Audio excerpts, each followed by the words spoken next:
요한복음 말씀 함께 보겠습니다. 요한복음 5장 31절로 47절입니다. 요한복음 5장 31절로 47절입니다. 요한복음 5장 31절로 47절입니다. 다 찾으셨으면 5장 31절부터 저희가 한 목소리로 읽겠습니다. 시작. 내가 만일 나를 위하여 증언하며 내 증언은 참되지 아니하되 나를 위하여 증언하시는 이가 따로 있으니 나를 위하여 증언하시는 그 증언이 참인 줄 아노라. 너희가 요한에게 사람을 보내매 요한이 진리에 대하여 증언하였느니라. 그러나 나는 사람에게서 증언을 취하지 아니하노라. 다만 이 말을 하는 것은 너희로 구원을 받게 하려 함이니라. 요한은 켜서 비추이는 등불이라. 너희가 한때 그 빛에 즐거이 있기를 원하였거니와 내게는 요한의 증거보다 더 큰 증거가 있으니 아버지께서 내게 주사 이루게 하시는 역사 곧 내가 하는 그 역사가 아버지께서 나를 보내신 것을 나를 위하여 증언하는 것이요 또한 나를 보내신 아버지께서 친히 나를 위하여 증언하셨느니라. 너희는 아무 때에도 그 음성을 듣지 못하였고 그 형상을 보지 못하였으며 그 말씀이 너희 속에 거하지 아니하니 이는 그가 보내신 이를 믿지 아니함이라. 너희가 성경에서 영생을 얻는 줄 생각하고 성경을 연구하거니와 이 성경이 곧 내게 대하여 증언하는 것이니라. 그러나 너희가 영생을 얻기 위하여 내게 오기를 원하지 아니하는도다. 나는 사람에게서 영광을 취하지 아니하노라. 다만 하나님을 사랑하는 것이 너희 속에 없음을 알았노라. 나는 내 아버지의 이름으로 왔음에 너희가 영접하지 아니하나 만일 다른 사람이 자기 이름으로 오면 영접하리라. 너희가 서로 영광을 취하고 유일하신 하나님께로부터 오는 영광은 구하지 아니하니 어찌 나를 믿을 수 있느냐. 내가 너희를 아버지께 고발할까 생각하지 말라. 너희를 고발하는 이가 있으니 곧 너희가 바라는 자 모세니라. 모세를 믿었더라면 또 나를 믿었으리니 이는 그가 내게 대하여 기록하였음이라. 그러나 그의 길도 믿지 아니하거든 어찌 내 말을 믿겠느냐 하시니라. 아멘. 우리가 지난주에 이어서 예수님과 바리새인의 논쟁을 쭉 이어서 살펴보려고 합니다. 우리 지난주에 살펴보았듯이 예수님께서 안식일의 병자를 고치신 것 때문에 바리새인들하고 논쟁이 붙습니다. 논쟁이 붙어서 거기에서 이제 예수님께서 길게 설명하시고 말씀하시는 것이 요한복음 5장 후반부에 나오는 내용입니다. 우리 지난주에 살펴본 것은 이제 예수님의 자기 변증이었습니다. 나는 어떤 존재다 라고 하는 것을 바리새인들과의 논쟁 가운데 쭉 이렇게 논증하시죠. 그런데 그 핵심은 뭐였어요? 나는 하나님이다 하는 거였습니다. 나는 하나님이다. 그리고 예수님의 논쟁이 왜 사실인가 하는 것을 쭉 이렇게 논증하시는 내용이었습니다. 자, 오늘은 이제 이어서 예수님께서 두 번째로 말씀을 하시는데 어떤 내용이었냐면 예수님 스스로 주장이 아니라 그렇다면 예수님이 하신 말씀이 사실이라고 하는 증거가 있느냐 또 거기에 대해서 증언하는 것들이 있느냐 하는 내용을 쭉 이어서 설명하십니다. 그래서 우리 지난주 설교가 예수님의 자기 변증이었다면 아마 이번 주 설교는 자기 변호 정도로 아마 제목을 붙이면 되지 않을까. 예수님에 대해서 예수님이 그 주장하신 내용 한마디로 예수님은 하나님이시라는 건데 I am God이라는 건데 그것이 사실이라고 하는 것이 그 증거가 있는가 또는 그렇게 증언해 주는 증언자들이 있는가 하는 내용을 쭉 설명하십니다. 자, 그래서 오늘은 이 요한복음 5장 후반부 말씀을 가지고 예수님의 말씀이 사실이라고 하는 것을 증언하는 증언들 또 증거들에 대해서 살펴보려고 합니다. 자, 먼저 우리가 알아야 될 것이 있는데 사실 예수님께서는 사람의 증언이 필요 없으시다는 거예요. 그래서 오늘 본문 34절에 보면 이렇게 예수님께서 화두를 던지십니다. 시작. 그러나 나는 사람에게서 증언을 취하지 아니하노라. 다만 이 말을 하는 것은 너희로 구원을 받게 하려 함이니라. 예수님께서는 사람의 증언이 필요 없으시대요. 그런데 이렇게 증언하는 이유는 너희를 위해서 그렇게 하는 거지 사실 예수님께서는 굳이 사람의 증언을 받을 필요가 없다는 것입니다. 왜냐하면 예수님은 하나님이시기 때문에 그렇습니다. 하나님이시고 그 하나님은 어떤 분이세요? 스스로 계신 분이세요. 여러분, 무언가를 증명하고 무언가를 증언한다고 하는 것은, 그러니까 어떤 사람이 한 말이 사실이라고 한 걸 어떻게 증언할 수 있어요? 그러면 이 사람보다 더 큰 권위가 있으면 그 권위를 가지고 그 사람 말이 맞아, 그렇게 얘기하는 거죠. 그런데 하나님은 모든 권위의 가장 위에 계신 분이세요. 모든 권위의 가장 위에 계신 분이시기 때문에, 그래서 하나님이 스스로를 뭐라 그러셨냐면 나는 스스로 있는 자라. 그러니까 이 하나님에 대해서 누군가 증명하고 보증하고 할 수 있는 존재는 없다는 거예요. 왜냐하면 하나님보다 더 위에 있는 존재는 없으니까. 그래서 하나님은 스스로를 나는 스스로 있는 자다. 그리고 예수님께서도 아무도 나에 대해서 증언할 필요가 없다, 그냥 스스로 계신 분이시라는 거예요. 하나님은 누군가에 의해서 검증되어야 할 필요가 없으세요. 그리고 검증될 수도 없는 분이세요. 만물의 창조주이시고 만물의 근원이시기 때문에 그렇습니다. 만물이 존재하는 이유고 만물이 거기에 있는 근거입니다. 내가 왜 사람이냐고요? 하나님이 사람이라고 하시니까 사람인 거예요. 내가 하는 행동이 옳고 올바르다고 하는 것을 어떻게 알 수 있습니까? 하나님이 지지하시니까 옳은 거예요. 그러니까 무엇이 옳은 건가 무엇이 그른 건가 하는 것을 결정하는 최종 결정권자가 누구세요? 하나님이세요. 그런데 그 하나님이 그러면 옳으신 분이라고 하는 걸 어떻게 증명해요? 증명할 수 있는 방법이 없는 거죠. 네? 스스로 계신 분이세요. 그러니까 최종 권위자세요. 최종 권위자세요. 그래서 우리의 존재라든지 우리 행위의 궁극적인 정당성은 오직 하나님께로부터 옵니다. 이것 위에 그러니까 이것 외에 궁극적인 정당성 그런 건 찾을 수 없습니다. 그 나머지는 다 상대적인 것이지, 결국 궁극적으로 이유를 주시고 궁극적으로 근거가 되시는 분은 하나님이세요. 그런데 예수가 누구세요? 하나님이시라는 거예요. 그래서 이 하나님에 대한 정당성 여부를 따질 수는 없다는 거예요. 그분이 최종 권위자이시기 때문에 그래요. 그래서 그걸 우리가 증거를 대고 검증한다고 하는 것은 사실은 말이 안 될 뿐만 아니라 불가능한 얘기입니다. 예를 들면 이런 겁니다. 그 이문세 씨라고 가수 있으시죠? 주일날 이문세 씨 얘기를 하니까 이제 술렁거리시는데, 유명한 가수시죠. 저희 때 굉장히 유명했던 가수인데, 요즘 보니까 저런 걸 하더라고요. 이문세 모창 대회. 근데 요즘도 아니에요. 벌써 오래된 얘기인데. 그러니까 그 이문세 씨가 이렇게 노래 부르는 것이 좀 독특하거든요. 그러니까 그거를 모창하는 걸 이제 대회를 합니다. 그래서 누가 비슷하게 노래를 하나. 그래서 이렇게 다 가려놓고 뒤에서 노래 부르면서 누가 진짜 이문세인가 이거 찾는 이런 이제 프로그램이 있었더라고요, 옛날에. 그런데 이제 거기 보면은 그 기준이 뭡니까? 누가 이문세 씨하고 제일 비슷하게 노래하는가 하는 게 기준이죠. 누가 가장 비슷하게 노래하는가. 자, 그런데 만약에 이문세 씨가 직접 부른 건 어떻게 될까요? 직접 부른 걸 가지고 비슷하냐 아니냐 평가할 수 있어요? 그러니까 이 하나님을 검증한다고 하는 게 이런 거예요. 아니 이문세 씨가 그 노래를 좀 못하고 실수를 해도 하여간 건 본인이 부른 거기 때문에 다른 사람도 그 흉내 내려면 못 부르고 실수해야 비슷한 거예요. 그렇죠? 그러니까 이 사람이 직접 부른 걸 가지고 잘했네 못했네 이렇게 판단할 수가 없다는 거예요. 물론 그것이 노래를 잘하느냐 하는 기준이었으면 그렇게 얘기할 수도 있지만, 기준 자체가 뭐예요? 누가 이문세 씨하고 비슷하게 부르느냐 하는 게 기준이기 때문에 이문세 씨 자신이 부른 노래는 검증할 수 있는 게 없어요. 그게 그냥 자체로 기준이에요.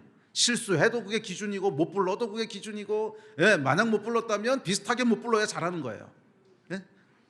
그러니까 하나님이 이런 분이시라는 거예요. 그러니까 하나님은 여러분, 우리가 크게 착각하는 게 있는데, 어떤 그 정의 또는 선함, 그러니까 righteousness라고 하는 거에 대한 기준이 있고, 하나님은 그 기준에 비슷하게 행동하시기 때문에 선한 분이라고 생각하는데 천만에 만만해. 아니요, 하나님이 행하시는 것이 곧 선이에요. 우리가 이해가 안 돼도 하나님이 행하시는 게 곧 선이에요. 이게 선이다, 그럼 그게 그냥 선인 거예요. 우리가 이해가 안 될 수도 있어요. 아니 그게 어떻게 선입니까? 이문세 씨가 노래를 못 불러도 하여간 지금 기준이 뭐예요? 모창대회잖아요. 그러니까 못 불러도 못 부르는 게 기준인 거예요. 그러면 그렇게 비슷하게 못 불러야 그게 잘하는 거예요. 자, 하나님이 이러신 분이시라는 거예요. 물론 하나님은 실수가 없으시고 전능하신 분이시기 때문에 실수하거나 좀 부족하게 행하거나 절대 그렇게 하지 않으십니다. 우리 눈에 그렇게 보일 수는 있지만, 그럼에도 불구하고 결국 기준이 되신 분은 누구십니까? 하나님이세요. 그래서 예수님 뭐라고 그러셨냐면 나는 사람의 검증이 필요 없다는 거예요. 그러니까 하나님은 누군가로부터 검증받아야 될 분이 아니시라는 거예요. 그분 자체가 기준이십니다. 자, 그런데 그렇게 증거들을 대주시는 이유는 너희를 위해서 그렇다는 거예요. 너희가 못 믿으니까 믿을 수 있도록, 내가 구원에 이룰 수 있도록 증거를 말씀해 주시는 것이지, 그 증거를 받으실 필요는 없으신 분이십니다. 그분이 우리 하나님이세요. 꼭 기억하세요. 하나님은 선을 행하시는 분이 아니라 하나님이 선이세요. 그분이 이게 선이다, 그럼 그게 선인 거예요. 그걸 결정하는 분이세요. 아멘. 이 차이를 아시겠어요? 네. 자, 그렇다면 예수님께서 이제 증거들을 몇 가지 주시는데 그 증거들을 살펴봅시다. 첫 번째, 요한의 증언이 있습니다. 32절부터 35절입니다. 5장 32절부터 35절. 자, 시작. 나를 위하여 증언하시는 이가 따로 있으니 나를 위하여 증언하시는 그 증언이 참인 줄 아노라. 너희가 요한에게 사람을 보내매 요한이 진리에 대하여 증언하였느니라. 그러나 나는 사람에게서 증언을 취하지 아니하노라. 다만 이 말을 하는 것은 너희로 구원을 받게 하려 함이니라. 요한은 켜서 비추이는 등불이라. 너희가 한때 그 빛에 즐거이 있기를 원하였거니와. 자, 첫 번째 요한의 증언이 있습니다. 요한의 증언이라고 하는 것은 뭐냐 하면 우리 앞서간 하나님의 사람들의 증언을 얘기합니다. 그래서 하나님께서는 모든 시대 모든 사람에게 요한을 보내십니다. 요한은 뭐냐 하면 누군가 여러분에게 예수를 전해준 사람이 있잖아요. 아무한테도 듣지 않았는데 여기 스스로 오신 분은 없죠. 누군가로부터는 들었어요. 모태신앙의 분은 부모님과 가정으로부터 들었을 수도 있고, 또는 주일학교 선생님한테 들었든지 아니면 친구한테 들었든지, 하여간 누구한텐가 듣고 이 자리에 왔습니다. 그리고 여러분이 이 자리에 왔을 때는 그 전해준 사람의 증언이 어느 정도 신빙성이 있다고 생각했을 거예요. 맞는 것 같네, 말이 되네, 그래서 오시지 않았습니까? 그 증거가 있다는 거예요. 여러분에게 전해준 사람, 예수 그리스도를 전해준 사람, 요한의 증언이 있다는 거예요. 그리고 반대로 여러분들 또한 누군가의 요한이 된다는 거예요. 누군가의 요한이 되셔서 사람들을 예수 그리스도 앞으로 인도하는 줄 믿습니다. 그래서 여러분들은 신뢰받을 만한 삶을 사셔야 돼요. 신뢰받을 만한 삶을 사셔야 돼요. 여러분이 누군가에게 증언을 했어요. 그런데 그 듣는 사람이 아이고 너나 잘하셔. 당신 같은 사람 말을 어떻게 믿겠습니까? 이러면 이제 증언이 안 되는 거죠. 그래서 여러분들은 신뢰받을 만한 삶을 사셔야 됩니다. 왜? 하나님의 영광을 위해서. 누군가의 요한이 되셔야 될 분들입니다. 그래서 신뢰받을 만한 삶과 신뢰받을 만한 언행을 하시기를 바랍니다. 자, 두 번째 증거를 말씀하십니다. 36절입니다. 36절 말씀. 자, 시작. 내게는 요한의 증거보다 더 큰 증거가 있으니 아버지께서 내게 주사 이르게 하시는 역사, 곧 내가 하는 그 역사가 아버지께서 나를 보내신 것을 나를 위하여 증언하는 것이요. 두 번째는 예수님께서 행하신 역사가 있다는 거예요. 그러니까 즉 예수님께서 하셨던 가르침, 또 행하셨던 기적들, 이런 게 있다는 거죠. 자, 예수께서 무엇을 가르치셨고 무엇을 행하셨는지 우리는 알고 있습니다. 그분은 병든 자를 고치셨고 소외된 자들과 함께 하셨습니다. 낙심한 자들을 위로하시고 또 줄인 자들을 먹이시고 또 원수를 사랑하시고 또 십자가에서 그것을 증명하셨습니다. 더욱이 부활하심으로 말미암아 예수님이 하셨던 모든 말씀이 사실이라고 하는 것을 증명하셨습니다. 그렇죠? 네. 그래서 이 예수님의 삶과 가르침과 또 행하셨던 일을 보면 그분의 인격은 믿을 만하고 존경할 만한 그런 거였습니다. 그래서 지금도 예수 안 믿는 사람들조차도 예수님을 위인이라고 생각하죠. 그래서 인류의 4대 성인 중에 한 명. 그 얘기는 뭐냐면 믿을 만한 분이었다는 거예요. 믿을 만한 분. 그분이 살았던 삶을 보고 또 하셨던 말을 보면 그렇게 이상한 사람이 아니고 믿을 만한 분이었다는 거예요. 믿을 만한 분. 그래서 우리가 그분의 말씀을 믿는다는 거예요. 그런데 예수님께서 뭐라 그러셨어요? 내가 하나님이라고 그러셨단 말이에요. 그러므로 여러분, 우리가 이렇게 어설프게 예수님을 대할 수는 없어요. 그분이 정말 믿을 만한 분이시라면 그분의 주장대로 하나님이시든지, 만약에 그게 아니라면 정신병자고 사기꾼이고 미친놈이지, 그분이 위인이 될 수는 없어요. 그러니까 이렇게 대충 어설프게 생각하지 맙시다. 아니 사람들은 그분은 진짜 훌륭하셔, 정말 그분은 훌륭하셨던 분이야, 그렇게 인정을 한다면 그분이 사기치지는 않으셨을 거 아니에요. 그러니까 그분 말이 사실이라고 하는 것을 인정을 하든지, 아니면 애시당초 믿을 만한 분이 못 돼, 그리고 때려치든지 둘 중 하나지 애매하게 대할 수는 없다는 거예요. 그리고 예수님 뭐라고 그러셨냐면 내가 하나님이라고 말씀하셨어요. 우리 지난주에 살펴봤죠. 내가 하나님이라고 말씀하셨어요.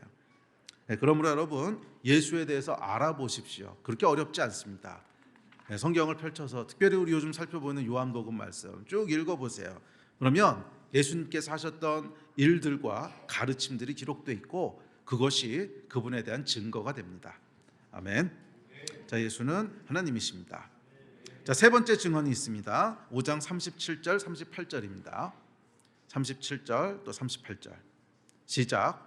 또한 나를 보내신 아버지께서 친히 나를 위하여 증언하셨느니라. 너희는 아무 때에도 그 음성을 듣지 못하였고 그 형상을 보지 못하였으며 그 말씀이 너희 속에 거하지 아니하니 이는 그가 보내신 이를 믿지 아니함이라. 자, 세 번째 증거는 뭐냐면 하나님께서 직접 하시는 증거가 있다는 거예요.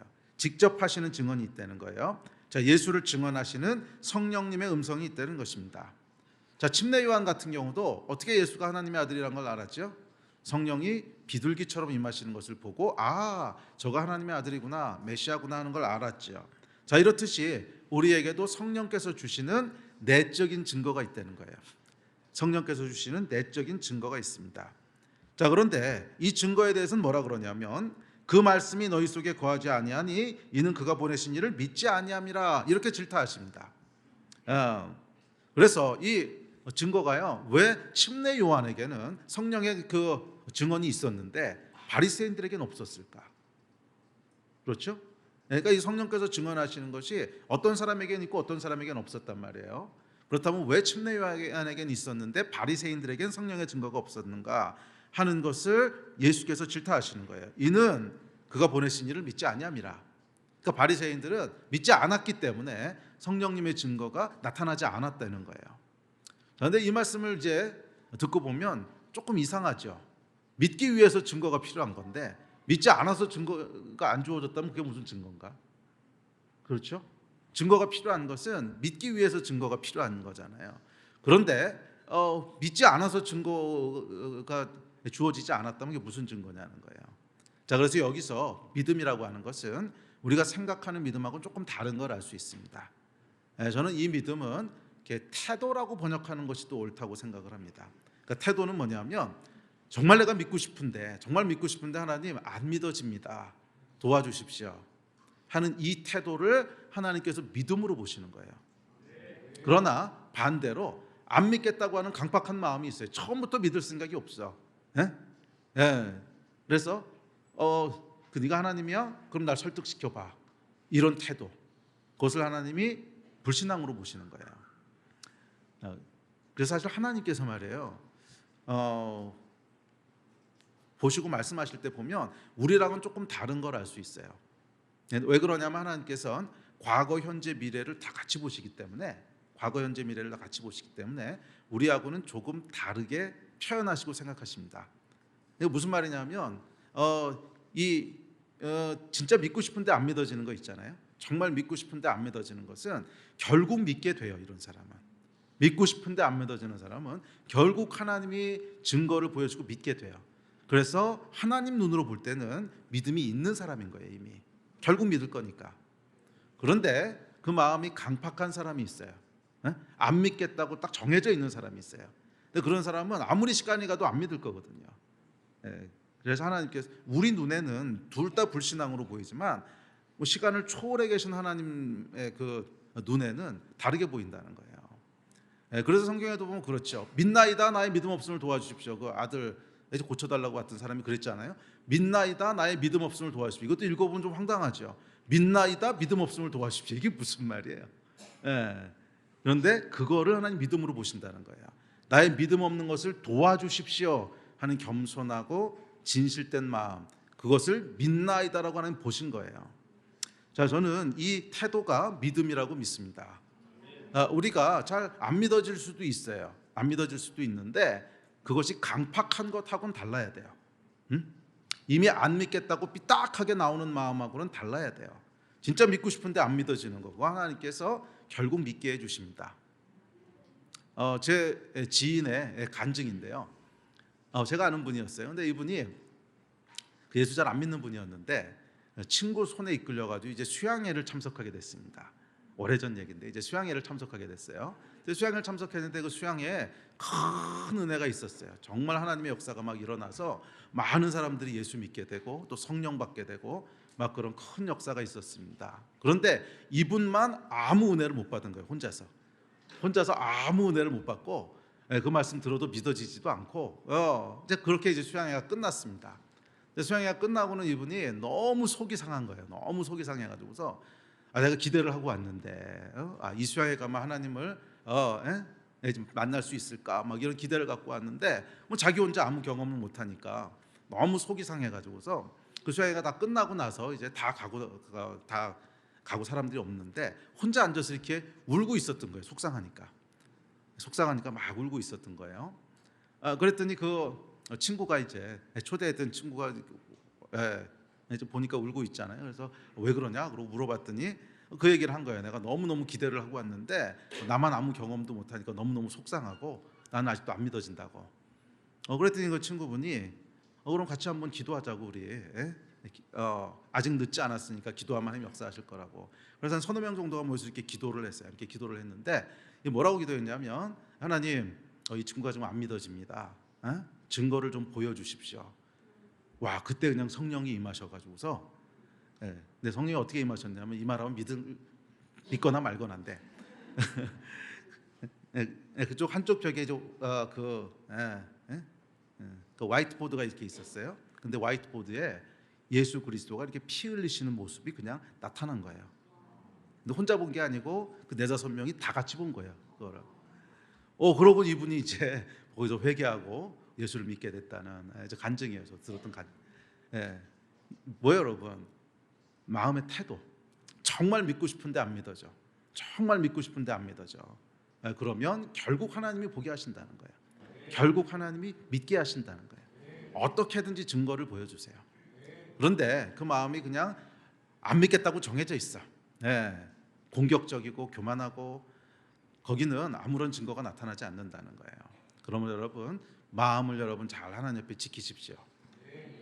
아멘. 자, 마지막으로 네 번째 증거가 있습니다. 성경에 증언이 있다고 얘기합니다. 39절입니다. 자, 시작.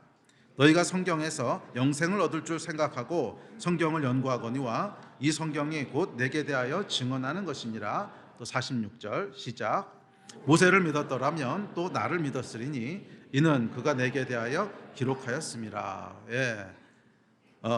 네 번째 증언은 뭐냐면 성경입니다. 성경이 예수 그리스도를 증언하고 있습니다.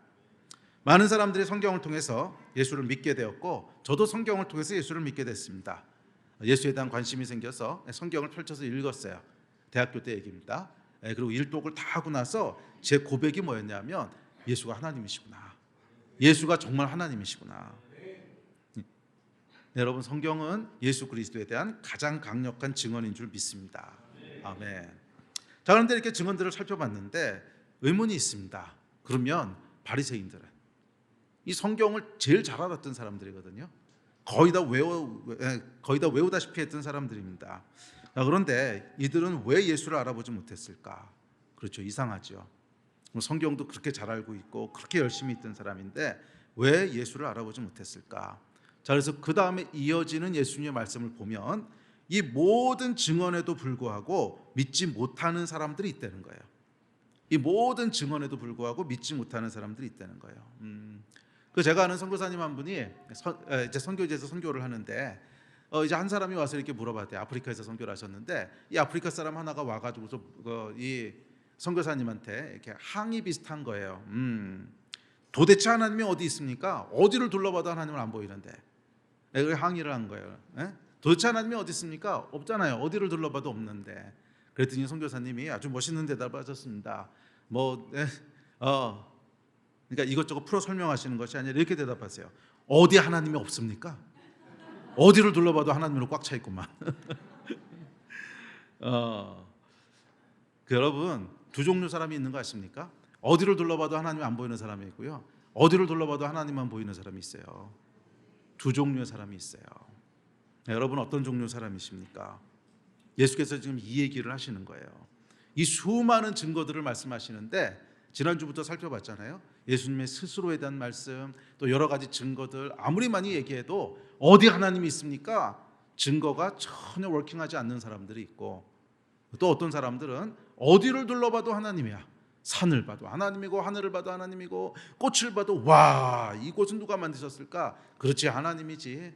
하늘을 올려다보면 저 광활한 우주를 누가 만드셨을까? 그렇지, 하나님이지. 어디를 봐도 하나님이 보이는 사람이 있고, 어디를 봐도 하나님이 안 보이는 사람이 있습니다. 여러분, 누가 복된 사람이겠습니까? 저는 여러분들이 어디를 둘러봐도 하나님이 보이는 인생을 살았으면 좋겠어요. 앞을 봐도 하나님이 계시고, 뒤를 봐도 하나님이 계시고, 왼쪽을 봐도 하나님이 계시고, 오른쪽을 봐도 하나님이 계시고, 그게 복된 인생이지. 어디를 둘러봐도 하나님이 없어. 어디 하나님이 있습니까? 그 인생은 얼마나 불쌍한 인생입니까? 의지할 데도 없고, 고통스럽고, 불안하고, 그건 정말 복 없는 인생 아닙니까? 어디를 둘러봐도 하나님으로 가득한 삶을 사셨으면 좋겠어요. 어디를 봐도 하나님에 대한 증거들이 그냥 막 눈에 치이는 삶을 사셨으면 좋겠어요. 아멘. 자, 그 이어지는 38절, 39절부터 이제 그렇다면 바리새인들은 왜 예수를 알아보지 못했을까? 이 많은 증거에도 불구하고 왜 못 봤을까 하는 그 이유를 설명하십니다. 자, 첫 번째 이유입니다. 믿지 않았기 때문에 말씀이 거하지 않았다는 거예요. 자, 38절 다시 한번 읽어봅시다. 시작. 그 말씀이 너희 속에 거하지 아니하니 이는 그가 보내신 이를 믿지 아니함이라. 말씀이 거할 수 없는 사람이 있다는 거예요. 증거가 들어가면 다 튕겨내는 사람이 있다는 거예요. 다 튕겨내는 사람. 자, 그 사람이 뭐예요? 조금 아까 살펴봤던 믿지 않으려고 결정한 사람. 믿지 않으려고 결정한 사람. 그냥 믿고 싶은데 안 믿어지는 게 아니에요. 믿을 생각이 처음부터 없어요. 설득시켜봐 어디 한번. 그렇게 자신 있으면 설득시켜봐. 나는 절대로 안 믿을 거야. 뭐 이렇게 결단한 사람, 답정남. 그런 사람은 예수께서 직접 오셔도 안 돼요. 저도 이제 이렇게 전도를 해보면 제일 어려운 사람이 뭐냐면 아예 믿을 생각이 없는 사람이에요. 그러니까 본인이 스스로 갈급해서 이렇게 온 사람은 그건 돼요. 어떻게든지 되는데 끌려온 사람이 있어요. 아내에게 끌려오시는 분들. 우리 남편 좀 전도해 주세요. 그래서 아내가 끌고 왔는데 이건 그냥 가정의 평화를 위해서 끌려온 거지 전혀 믿을 생각이 없어. 그래서 어디 한번 자신 있으면 설득시켜봐. 네가 목사라며. 야, 이 사람은요 목사가 아니고 예수님이 오셔도 안 돼요. 무슨 얘기를 해도 이미 안 믿을 것을 결정하고 있어요. 이런 경우는 어떤 증거도 소용이 없습니다. 예수님이 하셔도 안 된다는 거예요. 바리새인들이 그랬잖아요. 죽은 나사로가 살아났습니다. 이 정도 증거가 어디 있어요? 더군다나 예수께서 부활하셨어요. 알았거든요, 이 사람들이. 그래서 이 부활한 소문 못 내도록 막 입단속시키고 그랬던 거 아닙니까? 알았는데도 안 믿었거든요. 그럼 그 다음에 무슨 증거가 소용이 있겠습니까? 그래서 이 믿지 않음, 그러니까 믿지 않는다고 하는 게 아까 얘기했던 그 태도, 이 교만하고 공격적인 태도, 그런 태도로는 어떤 증거가 주어져도 소용이 없습니다. 자, 둘째, 원하지 않기 때문이라는 거예요. 자, 40절 시작. 그러나 너희가 영생을 얻기 위하여 내게 오기를 원하지 아니하는도다. 자, 그렇다면 이 사람들이 왜 믿지 않으려고 했을까? 그 이유가 원하지 않기 때문이라는 거예요. 그래서 예수님께서 지금 38절부터 끝까지 쭉 왜 증거가 소용이 없는가, 왜 너희에게는 증거가 워킹하지 않는가 이런 걸 설명하시는데 그것이 쭉 연결되어 있습니다. 너희가 믿지 않기 때문이다. 왜 믿지 않느냐? 원하지 않기 때문이다. 왜 원하지 않느냐? 다른 게 원하는 게 있기 때문이다. 왜 다른 걸 원하느냐? 사람에게서 영광을 취하기 때문이다. 계속 이게 깊게 들어가십니다. 조금 더 깊은 그런 동기들을 보여주시는데, 하여간 두 번째는 뭐냐면 너희가 왜 안 믿겠다고 하느냐? 원하지 않기 때문이다. 그러니까 영적인 거에 대한 갈망도 없고 관심도 없어요. 모든 관심은 다 다른 데로 가 있습니다. 그냥 몸만 끌려와 있는 거예요. 자, 이런 경우에는 안 된다는 거예요. 예수께서 직접 오셔서 말씀을 하셔도 안 된다는 거예요. 바리새인들도 마찬가지였죠. 그러니까 이들의 관심은 영생, 하나님 이게 아니었어요. 사실은 종교 기득권, 그리고 그들이 생각하는 세속 나라, 그러니까 이스라엘이라고 하는 세속 나라가 잘 되는 거 뭐 이런 게 관심이었지 뭐 영생, 메시아 뭐 이게 사실 별 관심이 없었어요. 자, 그래서 이런 사람들에게는 어떤 증언도, 성경도, 성령도, 침례 요한도, 예수께서 행하시는 기적도 아무 소용이 없었습니다. 중요한 영적인 원리가 있습니다. 아주 중요한 영적인 원리인데 그건 뭐냐면 모든 영적인 일은 원함에서부터 시작된다는 거예요. 원함에서부터 시작된다는 거예요. 제가 영적 세계의 원리 그 강의할 때도 여러 번 했던 얘기인데 모든 영적인 일은 항상 원함에서부터 시작을 해요. 원하지 않는데 그런 역사가 일어나는 건 없어요. 뭐 강제로 하나님께서 우리에게 뭘 하실 거라면 뭐 선악과는 왜 주셨겠어요? 선악과를 주신 것은 우리가 선택할 수 있도록 주신 것이고 그 선택을 통해서 영적인 일들이 일어나는 거예요. 그래서 뭐 다른 모든 건 다 하나님이 하시지만 그것을 원할 것이냐 원하지 않을 것이냐는 결정하셔야 되는 거예요. 우리 안에 원함이 있으면 그 원함을 통해서 하나님께서 역사하십니다. 여러분 원하십니까? 변화된 새로운 삶을 원하십니까? 변화된 배우자와의 관계를 원하십니까? 변화된 자녀와의 관계를 원하십니까? 새로운 출발을 원하십니까? 무엇보다도 영생을 원하시고 구원을 원하십니까? 모든 영적인 일은 이 원함에서부터 시작돼요. 원함에서부터. 그래서 원함이 없으면 모든 증거가 다 무효합니다. 자, 셋째 42절입니다. 자, 시작. 다만 하나님을 사랑하는 것이 너희 속에 없음을 알아노라. 자, 세 번째 이유는 뭐냐면 하나님을 사랑하지 않기 때문에 이 증거들이 워킹하지 않는다는 거예요. 자, 하나님을 사랑하는 것. 자, 오늘 본문 말씀은 여러분 바리새인들에게 하신 말씀입니다. 그 얘기는 뭐냐면 이방인들에게 하신 말씀이 아니에요. 그러니까 전혀 하나님을 모르는 자들에게 하신 말씀이 아니라 하나님을 아는 사람들에게 하신 말씀이에요. 그런데 그 마음에 하나님을 사랑하는 게 없으면 하나님이 보이지 않는다는 거예요. 증거들이 보이지 않는다는 거예요. 이 복음의 핵심이 뭐예요? 하나님을 사랑하는 거잖아요. 이웃을 사랑하고 하나님을 사랑하는 거잖아요. 그래서 이 바리새인들은 여러분 놀라운 성경에 대한 지식도 있고 종교적인 열심이 있었음에도 불구하고 하나님을 알아보지 못했어요. 왜? 하나님을 사랑하는 마음이 없었기 때문에. 사실 이게 여러분 굉장히 무거운 경고입니다. 굉장히 무거운 경고입니다. 우리가 신앙생활을 할 때 여러분 하나님을 사랑하는 것과 신앙생활을 하는 것은 사실은 꼭 일치하지는 않아요. 저도 마찬가지인데 성경에 보면 뭐라 그랬냐면 무릇 지킬 만한 것 중에 마음을 지키라고 했거든요. 그런데 지켜야 되는 것 중에 제일 어려운 게 마음이에요. 저도 이제 목회를 23년을 했습니다. 근데 목사로 23년을 살면 여러분 하는 모든 게 다 영적인 일에 관계된 거지 다른 거 하겠습니까?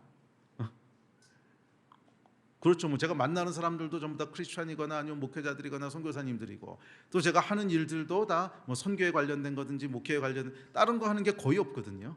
그런데 그렇다고 해서 제 마음이 하나님 앞에 지켜지고 있느냐? 이거는 완전히 다른 얘기라는 거예요. 완전히 다른 얘기라는 거예요. 그리고 신앙생활을 해보면 이거 지키는 게 생각보다 참 어려워요. 참 어려워요. 그러니까 내 안에 여러분 예수님, 예수 그리스도 하면은 이게 찡하고 울리는 게 있어야 돼요. 찡하고 울리는 게 있어야 돼요. 이 아침에 여러분 마음이 울리고 계십니까? 예수 그리스도의 십자가.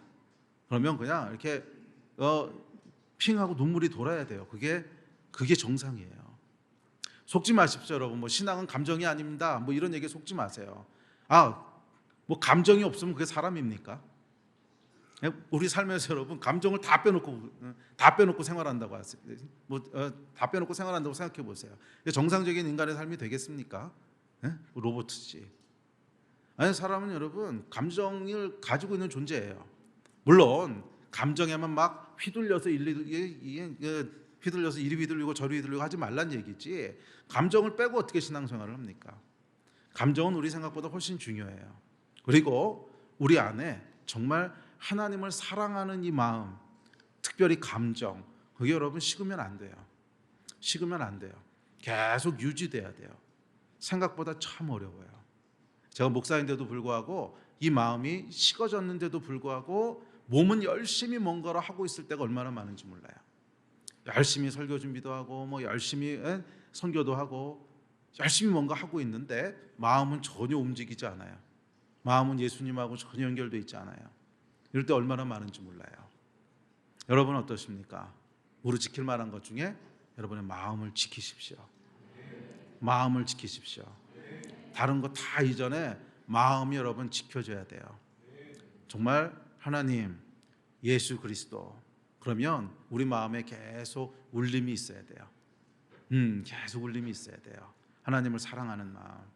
이 마음이 있을 때 우리에게 뭐가 주어진다는 거예요? 증거들이 주어진다는 거예요. 근데 그 증거라고 하는 게 뭐예요? 앞을 봐도 하나님, 뒤를 봐도 하나님, 왼쪽을 봐도 오른쪽을 봐도 하늘을 봐도 땅을 봐도 하나님으로 가득 차 있는 거예요. 와, 이게 얼마나 큰 축복인가 생각해 보세요. 앞뒤를 둘러봐도 다 하나님이야. 이게 여러분 믿음의 축복입니다. 그런데 이 마음을 지키지 않으면 아무리 열심히 있어도 그렇죠. 바리새인들 여러분 성경을 통째로 외웠잖아요. 그럼에도 불구하고 어디도 하나님이 안 보여요. 아니 바로 앞에 하나님이 서 계신데도 안 보여요. 얼마나 황량한 인생입니까? 여기를 봐도 하나님이 없어, 저기를 봐도 하나님이 없어. 정말 저주받은 인생이죠. 저는 여러분들이 하나님으로 가득 찬 삶을 살았으면 좋겠어요. 여기를 봐도 저기를 봐도 그냥 하나님으로 가득 차 있는. 아멘. 하나님을 사랑하는 마음을 지키십시오. 그러면 하나님으로 가득한 삶을 살게 됩니다. 아멘. 자, 네 번째 이유입니다. 43절 시작. 나는 내 아버지의 이름으로 왔음에 너희가 영접하지 아니하나 만일 다른 사람이 자기 이름으로 오면 영접하리라. 자, 아까 말씀드렸죠. 증거가 소용없는 이유는 믿지 않기 때문이고 믿지 않는 이유는 원하지 않기 때문이고, 그렇다면 원하지 않는 이유는 뭔가 다른 거 원하는 게 있기 때문에 그렇다는 거예요. 다른 뭔가 원하는 게 있기 때문에 그렇다는 거예요. 다른 걸 영접하고 싶은 게 있어요. 성공을 영접하고 싶든지 돈을 영접하고 싶든지 아니면 결혼을 영접하고 싶든지 하여간 영접하고 싶어서 목을 맨 게 있습니다. 그리고 그게 오면 그냥 아이고 어서 오십시오 하고 바로 영접한다는 거예요. 자, 성공이 여러분에게 오면 아이고 어서 오십시오 환영합니다 바로 영접한다는 거예요. 자, 여기에는 예수를 영접할 룸이 없습니다. 이것도 영적인 원리인데 우리 영은 여러분 하나만 영접할 수 있어요. 그러니까 예수님이 뭐라 그러셨어요? 하나님과 재물을 겸하여 섬길 수 없다 그랬어요. 우리의 육체나 또 우리의 마음은 여러 가지를 이렇게 동시에 취할 수 있죠. 그런데 우리 영은 그게 안 돼요. 그냥 하나만 취할 수 있어요. 딱 하나만 취할 수 있어요. 하나님이냐 아니면 다른 거냐. 하나님 야박하게 왜 그러실까? 그냥 좀 여러 개 이렇게 할 수 있도록 주시지. 그게 안 돼요. 안 되는 이유는 사랑이라고 하는 것은 원래 배타적이기 때문에 그래요. 사랑은 배타적이에요. 자, 여러분이 결혼을 하셨는데 배우자가 여러분 이외에 다른 이성들을 계속 찍적거리고 다니고 관심 갖고 다니고, 그럼 여러분 허용하시겠어요? 안 되잖아요. 왜? 사랑하니까.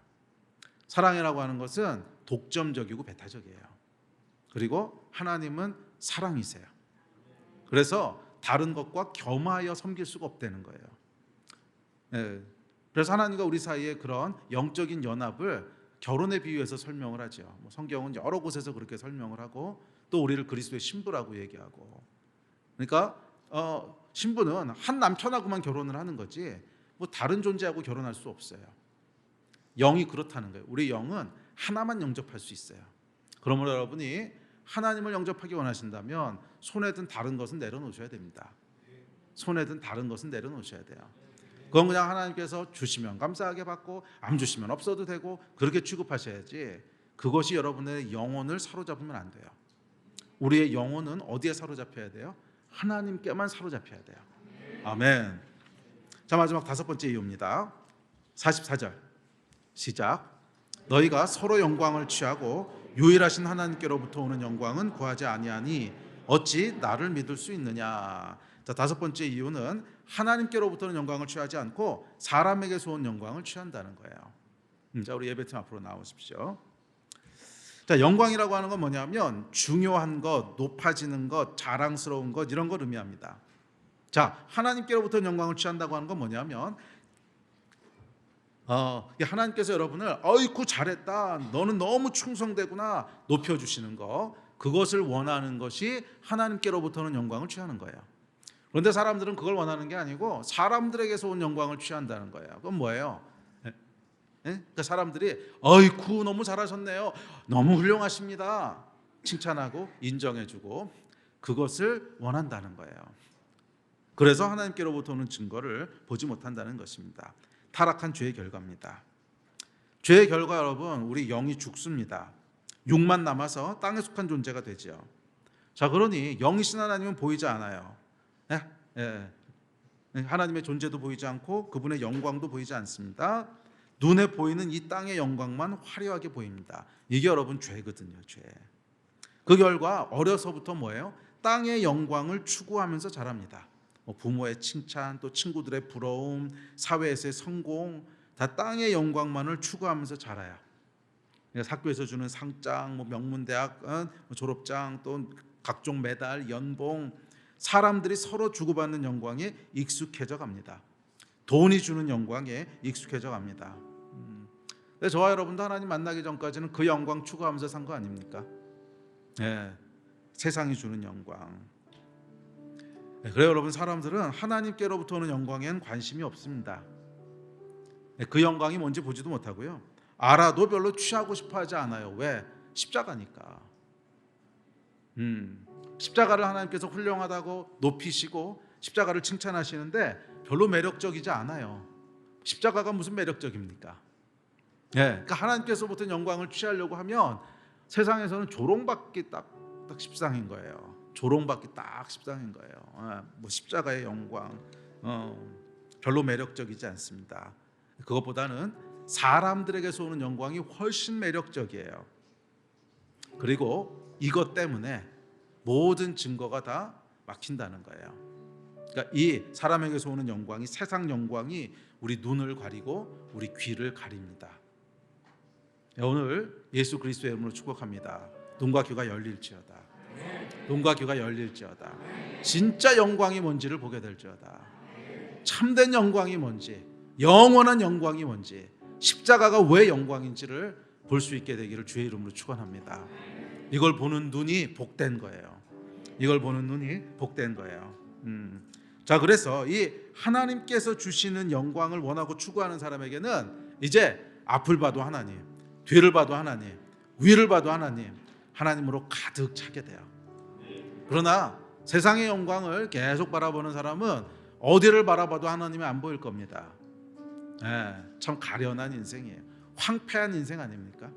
어디를 돌아봐도 하나님이 없다니, 이게 얼마나 불쌍한 사람이에요. 그러나 하나님께로부터 오는 영광을 추구하고 그것을 사모하고 그것을 갈망하는 사람은 하나님께로부터 칭찬받기를 원하는 사람, 하나님께서 높여주기를 원하는 사람, 그건 십자가거든요. 십자가의 영광을 볼 줄 아는 사람에게는 정말 어디를 둘러봐도 하나님일 거예요. 어디를 둘러봐도. 전 여러분의 인생이 어디를 둘러봐도 하나님으로 가득 찬 인생이 됐으면 좋겠어요. 뒤를 봐도 앞을 봐도 위를 봐도 어디를 둘러봐도 하나님이야. 그런 인생 정말 복된 인생 아닙니까? 어디를 둘러봐도 하나님이 없는, 어디 하나님이 있어? 이런 황량한 인생이 아니라 어디 하나님이 없어요? 어디를 둘러봐도 하나님인데, 이런 복된 인생들 다 되시기를 바랍니다. 그러기 위해서는 여러분의 마음을 지키세요. 불신자들이거나 아니면 이방인들에게는 아마 다른 방식으로 하나님 말씀하셨을 거예요. 왜? 하나님의 존재 자체를 모르니까. 그렇지만 이미 여러분은 하나님의 존재를 아시는 분이잖아요. 그리고 그런 하나님의 백성들에게 주시는 예수 그리스도의 사랑의 권면입니다. 하나님을 사랑하고 그분의 영광을 사모하고 우리의 마음을 늘 하나님 앞에서 딱딱해지지 않게, Do not harden your heart. Do not harden your heart. 너의 마음을 강팍하게 하지 말라. 그러니까 우리말에는 히브리서에 강팍하게 하지 말라 이렇게 번역되어 있는데 그 원어 뜻이 뭐냐면 딱딱하게 하지 말라 이런 뜻이에요. Do not harden your heart. 아멘. 아멘. 이 복을 누리신 여러분 되시기를 바랍니다. 우리 일어나서 같이 기도합시다.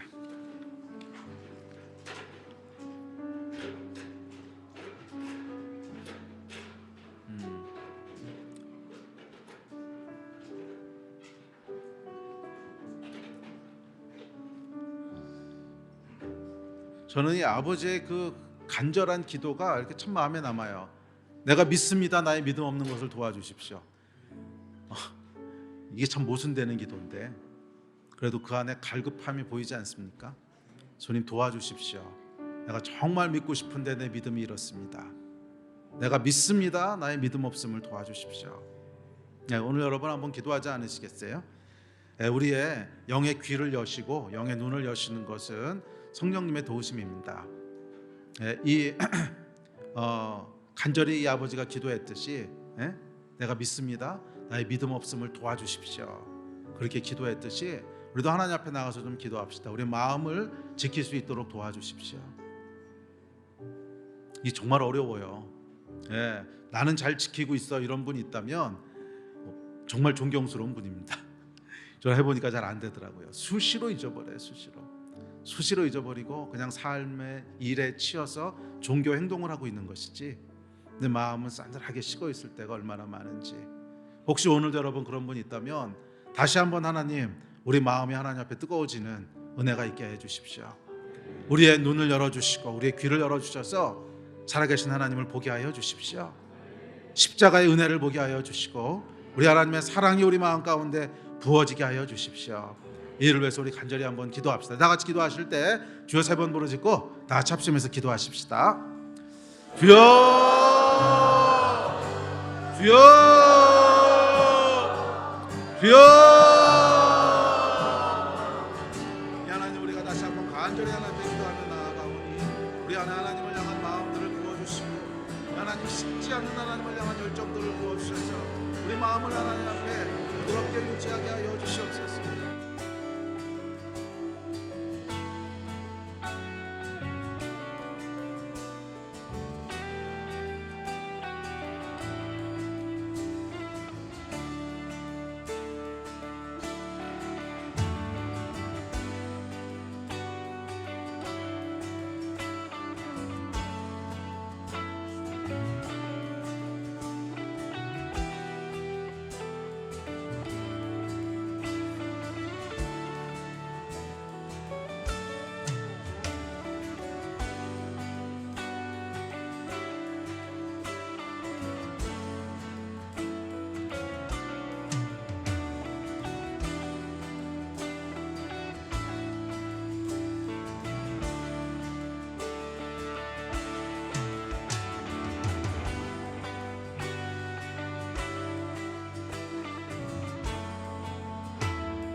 내 영혼아 주님을 송축하라.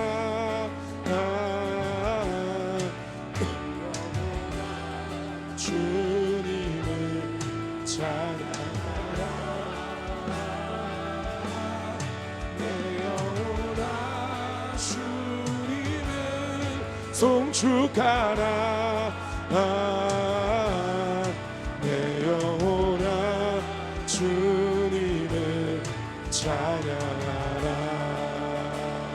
내 평생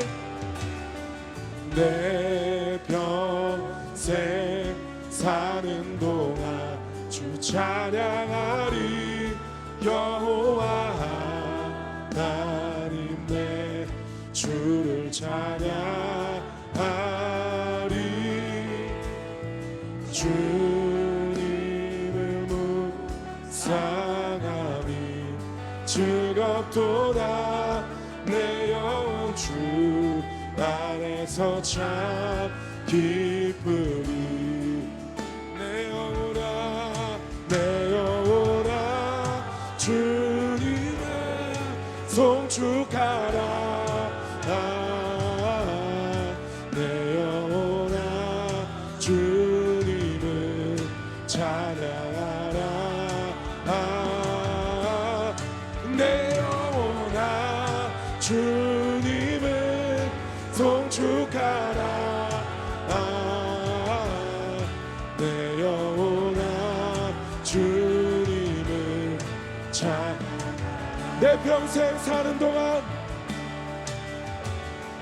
내 평생 평생 사는 동안 여호와 하나님 내 주를 찬양하리. 주님을 묵상하리. 즐겁도다 내 영혼 주 안에서 참 기쁘리. 내 영혼아 주님의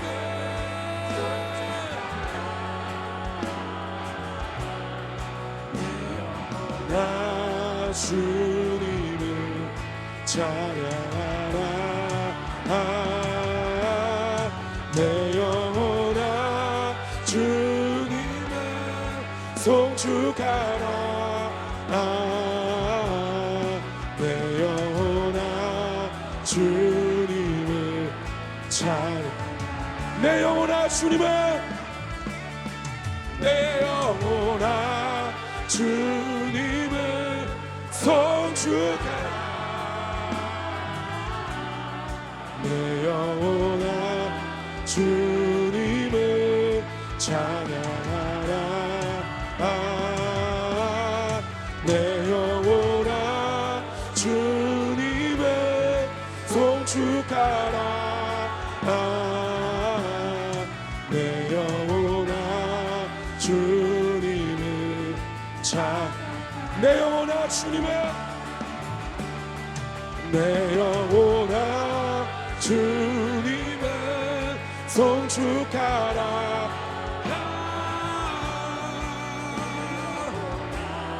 주님을 찬양하라.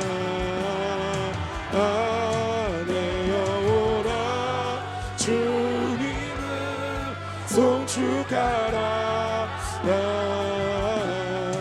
내 영혼아 주님을 찬양하라.